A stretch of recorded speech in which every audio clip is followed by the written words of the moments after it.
Hello and welcome back to the Crime Reel.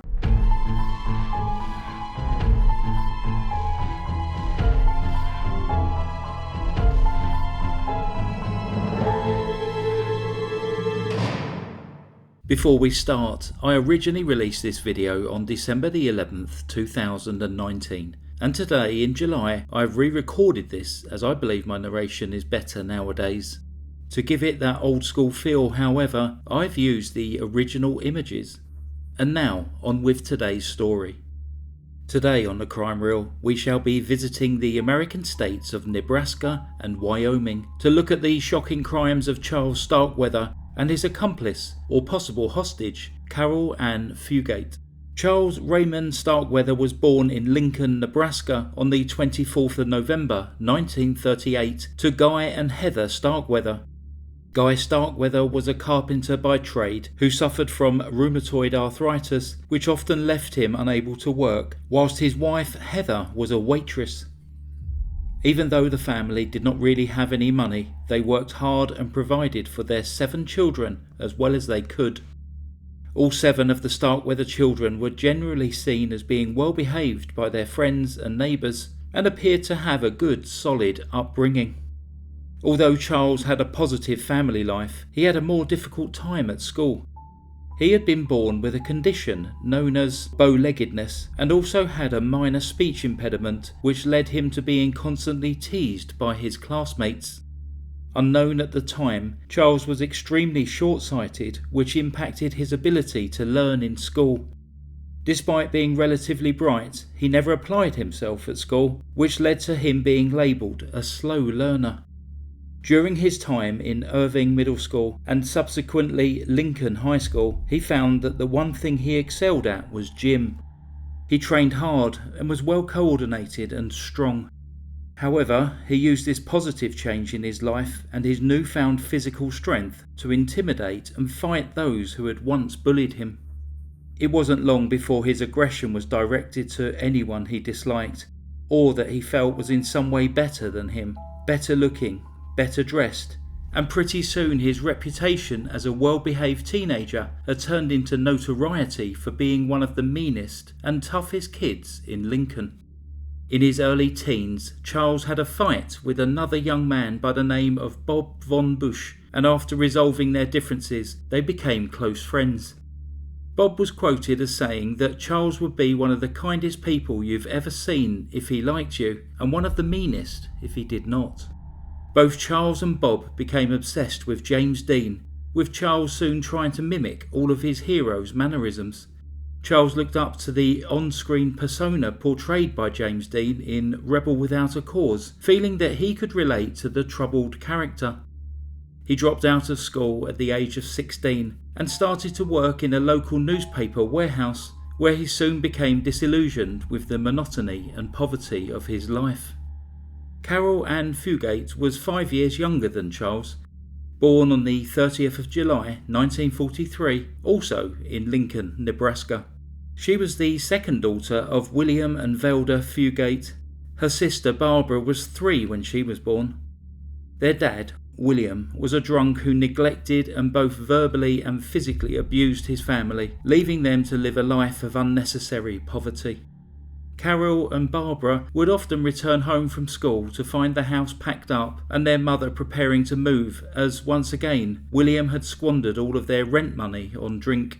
While constantly changing schools, Caril and Barbara found it difficult to make friends and relied heavily on each other. When Caril was 8, her and Barbara witnessed a particularly violent argument between their parents, during which William had his hand squeezed around Velda's throat and the children had to come to her rescue. This was the final straw for Velda, and she left William, taking the children with her. In 1954, Velda went on to marry an older man by the name of Marion Bartlett. Marion was a strict but kind man who raised the girls as if they were his own.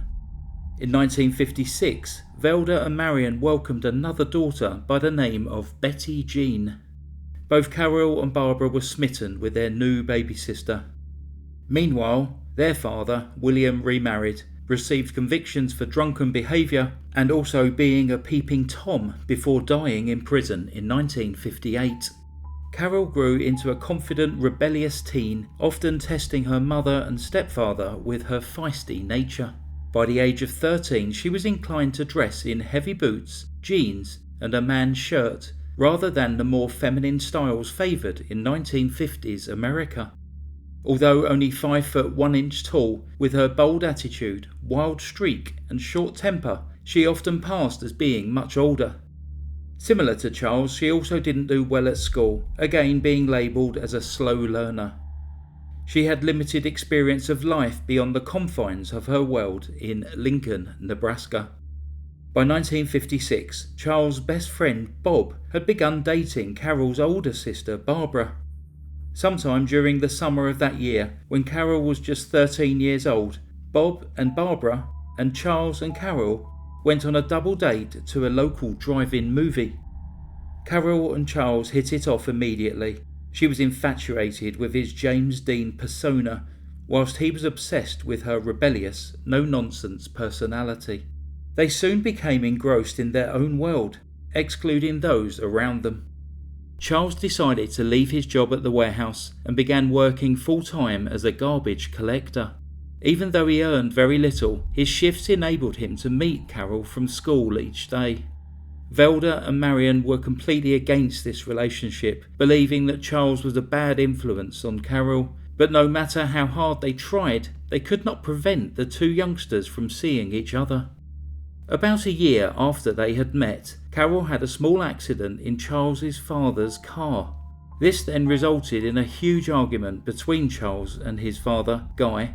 This became physical, with Guy hitting his son so hard that he flew through a window. At this point, Charles left home, and after temporarily moving in with the newly married Bob and Barbara, he ended up living in a rented room in the same apartment block. Charles continued to treat Caril like a princess, showering her with attention, compliments and gifts. However, this lifestyle was difficult to maintain on his meagre wages. He soon fell behind with his rent and had no money with which to take Caril out or buy her gifts. So he had a plan. He began to look for other ways to supplement his income. On the 30th of November 1957, Charles went to the local gas station where he tried to buy a toy dog for Caril. A new attendant by the name of Robert Colvert refused to let Charles buy the dog on credit.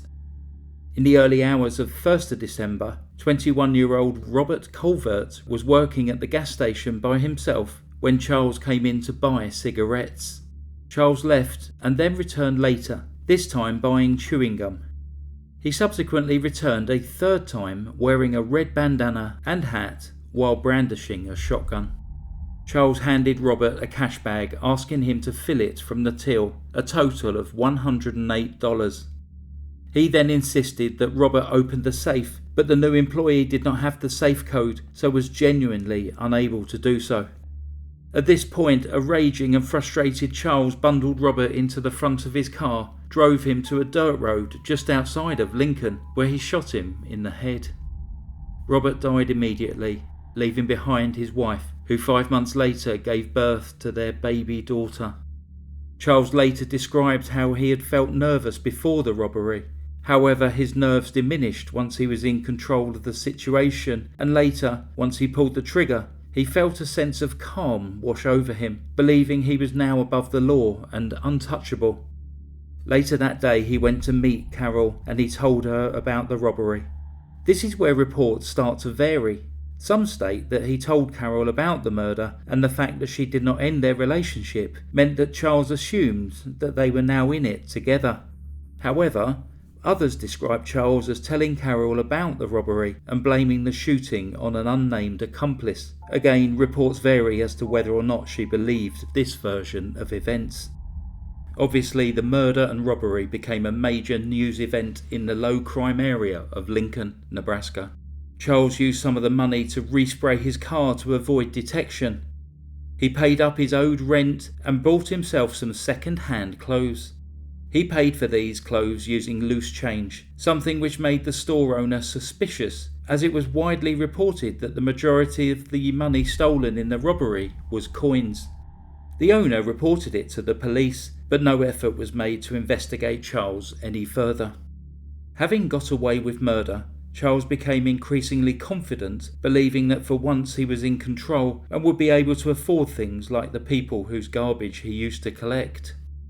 However, the money from the robbery did not last long, and soon Charles was facing the reality of his life again. He had no job, no money, no means to pay his rent, and limited contact with his family. On January the 21st, 1958, Charles went to visit Caril at her home.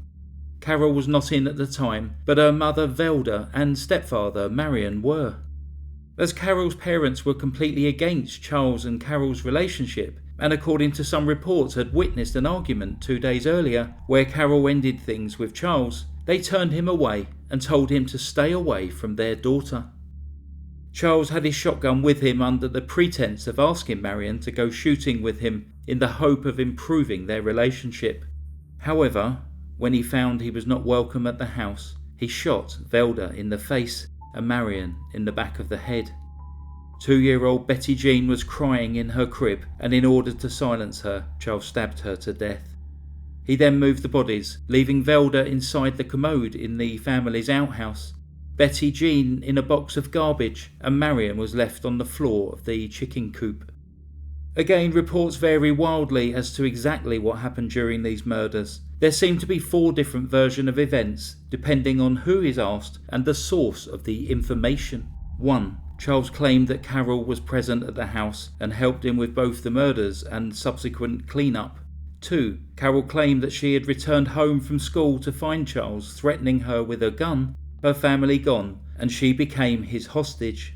3. Some reports state that when she arrived back from school to find her family missing and Charles in her house with a gun, she still became a willing accomplice from that point onwards. And 4. While others report that she returned home to find that her parents and baby sister had been murdered, and she willingly assisted Charles with cleaning up the bodies and mess. Whether or not Caril knew that her family were dead, or whether she was there at her own free will or being held as a hostage, one thing that is known for certain is that Charles and Caril spent the next 6 days living in her parents' house. Charles went to a payphone and called Marion's employers to inform them that he was ill and would not be at work for a few days. Caril taped a handwritten note to the front door asking people to stay away as they were all sick with the flu. They survived on bread and milk, bought on credit from the milkman, and a few other essentials, which Charles visited the nearby grocery store to buy.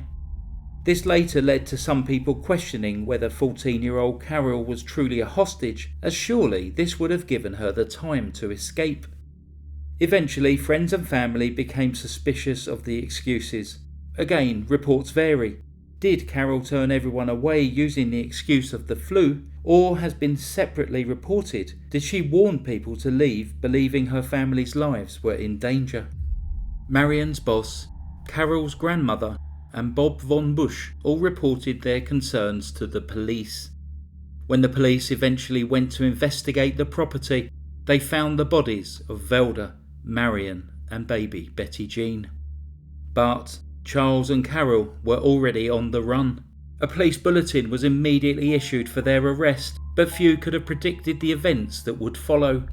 Aware that the police would soon be looking for them, Charles knew that they had to find a different car to make their escape. He decided to find refuge at the house of August Mayer, an elderly family friend. August was a bachelor who lived on a farm in a remote location, approximately 20 miles outside of Lincoln. August had known Charles since he was a young boy, but upon their arrival at the farm, Charles fatally shot August in the head. August's body was carried into an outhouse and hidden with a blanket. Charles and Caril then stole August's money and guns and tried to make their escape. As they drove away down a muddy path, they got their car stuck and resorted to leaving on foot. Hiding their guns, they managed to hitch a ride from 2 local teenagers, 17-year-old Robert Jensen and his girlfriend, Carol King. Almost immediately, Charles pulled a gun on the young couple and forced them to drive back to an abandoned storm cellar near August's farm. Once in the storm cellar, Robert was shot multiple times in the head. Carol was shot once in the head and had been stabbed repeatedly. Again, there is ambiguity over who was actually responsible for these killings. Charles later confessed to the murder of Robert, but said that Caril killed Caril King in a jealous rage. Some sources state that Caril was left in the car whilst Charles carried out these murders by himself. Charles and Caril then fled in Robert Jensen's car and for some unknown reason decided to return to Lincoln, even driving past Caril's home to see if the bodies of her family had been discovered. They headed on to a more affluent area of the town, where they approached the house of C. Lower Ward, a successful 47-year-old businessman. In the house were his 46-year-old wife Clara, 51-year-old maid Lillian Fenchy, and the family's 2 dogs, Queenie and Susie. Then there was a knock at the front door. The maid, Lillian, opened the door to be greeted by Charles pointing a shotgun directly at her face before forcing his way into the home. Charles then proceeded to have both the maid and Clara make food for him in order to assert power over one of the richest families in the area for whom he had previously collected trash. Both Clara and Lillian were then stabbed multiple times and left to die. Susie, the family's small poodle, also had her neck snapped. Again, whether these murders were committed by Charles or Caril, we will never truly know, as they would later blame each other. Whilst at Lauer's house, Charles called his father, asking him to inform Bob von Busch that he was going to kill him because he had dared to interfere with his relationship with Caril. Charles also wrote a rambling letter which was addressed to the law only, which attempted to justify his crimes. When Lauer returned from work that evening, he was shot dead by Charles.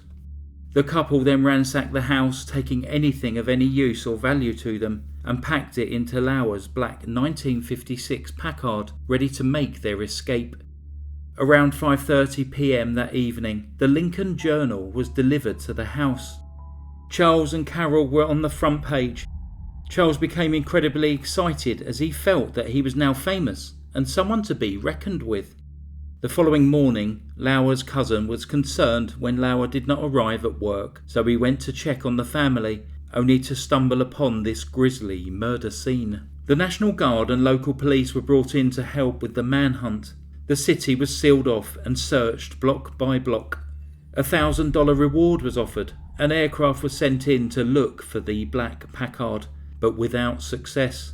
Charles and Caril had been driving all night, arriving in Wyoming early on the 29th of January 1958. They decided that they needed to change cars again and came across a man by the name of Merle Collison, who was sleeping in his Buick at the side of the highway. Merle was a 37-year-old travelling salesman and a World War II veteran from Montana. The couple woke Merle and proceeded to shoot him multiple times in the head, neck, arm and leg, killing him immediately. Again, Charles and Caril both stated that the other one had pulled the trigger. With Merle dead in the front passenger seat and Caril in the back, Charles attempted to drive away, only to find that he was unable to release the emergency brake. A passing motorist, assuming that they had car trouble, stopped to help. Charles pulled the gun on the unsuspecting motorist, demanding that he help release the brake if he wanted to live. Seeing Merle in the front seat, the motorist realised that his only chance was to get the gun away from Charles, and a struggle followed. As the struggle continued, by pure good luck, a Wyoming deputy sheriff by the name of William Romer arrived at the scene. Caril ran from Merle's car to the sheriff, shouting that the person in the car was Charles Starkweather and that he was going to kill her. By this time, Charles had returned to the Packard and was speeding back towards the town of Douglas. Deputy Sheriff Romer immediately ordered a roadblock, providing details of Charles and the Packard. Douglas Police Chief Robert Ainsley and Sheriff Earl Heflin of Converse County, Wyoming, were in their car when Charles sped past. A high-speed chase followed, during which Sheriff Heflin shot out the back windscreen of Charles's car. Suddenly, Charles came to a complete stop in the middle of the highway. The two lawmen cautiously approached the vehicle and Charles surrendered, believing that he had been shot and was bleeding to death. In actuality, he had a cut on his ear caused by the glass from the back windshield. Both Charles and Caril were arrested that day in Wyoming. They were sent back to Nebraska to face trial. Charles requested that the trial was held in Nebraska rather than Wyoming, as he assumed he would face the death penalty either way and would prefer the electric chair in Nebraska rather than the gas chamber in Wyoming. What he failed to realise was that Millward Simpson, the then governor of Wyoming, was opposed to the death penalty, and had Charles been tried there, he would have most likely received a life sentence instead. Caril became the youngest US woman ever to be tried for first-degree murder. At the ages of 19 and 14, both Charles and Caril were tried as adults, and as such both faced a potential death penalty. Caril continued to protest her innocence, stating that she was a hostage who stayed with Charles, as he had threatened to kill her entire family if she didn't.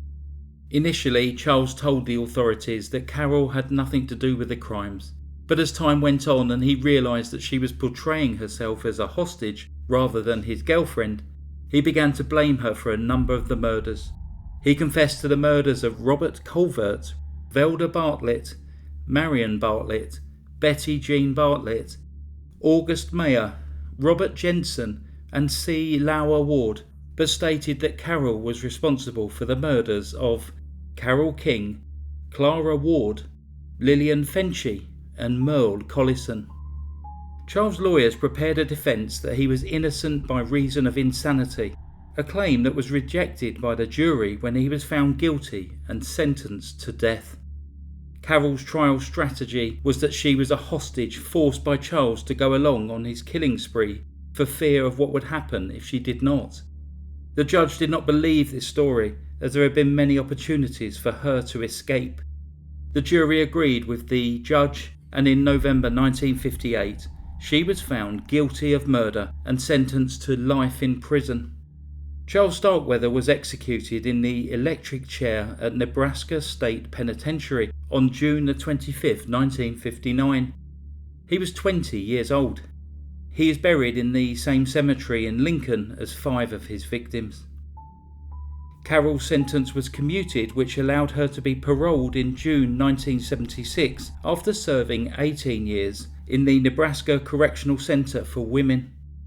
Upon her release, she changed her name and moved to Lansing, Michigan. She married in 2007 and was seriously injured in a car crash in 2013, which took the life of her husband. To this day, Caril maintains her innocence and has never been arrested since her release in 1976, which leads us to the question, was she a spree killer who has rehabilitated within the prison system, or an innocent victim who lost 18 years of her life in prison, becoming the final victim of Charles Starkweather? That concludes today's story. Please subscribe if you're new to the channel. Okay, time for a quick petty crime now. Kelly in upstate New York has sent in her 2 criminals. So the tabby is Gimlet. He doesn't know that his tail is attached and thinks everyone exists solely to feed him. He has emotional support pants that he drags around the house. And the Blue Point Balinese, which is a fancy name for a long-haired Siamese, is called Stony. He's afraid of everything except finishing the fights that Gimlet starts. He lays with his back legs in a half-sploot fashion, whilst judging the dogs walking in the apartment complex. Thanks to Kelly for sending in Gimlet and Stony. Thanks for listening to the Crime Reel. Stay safe. Goodbye. Psst, did you know singer-songwriter Billy Joel, in his 1989 music single We Didn't Start the Fire, makes reference to the Starkweather homicide in the lyrics of that song? Goodbye.